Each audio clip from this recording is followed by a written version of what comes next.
Alors, cet après-midi, je réfléchissais sur la question de l'usage et l'abus des adjectifs.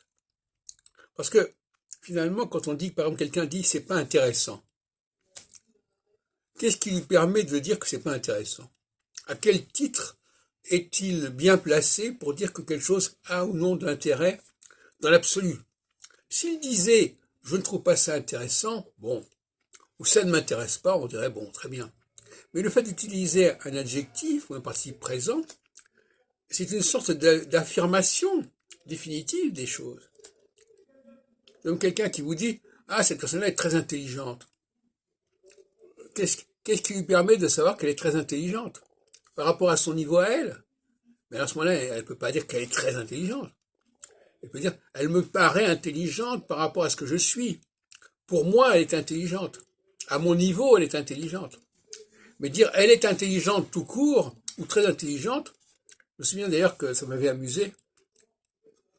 Je venais d'entrer à Sciences Po et je passais des vacances en Angleterre. Et les gens disaient ah, ce garçon-là, il est très intelligent. Et j'avais envie de leur dire, j'aurais même peut-être dit, mais qu'est-ce qui vous permet de dire que je suis intelligent? Ça veut dire que vous êtes encore plus intelligent que moi? Parce qu'on peut dire que de quelqu'un qu'il a telle qualité quand on est au-dessus de ses qualités, mais quand on est en dessous, on n'en sait rien. On ne peut pas comparer. Donc il y a un abus d'adjectifs qui est extrêmement malsain, je trouve.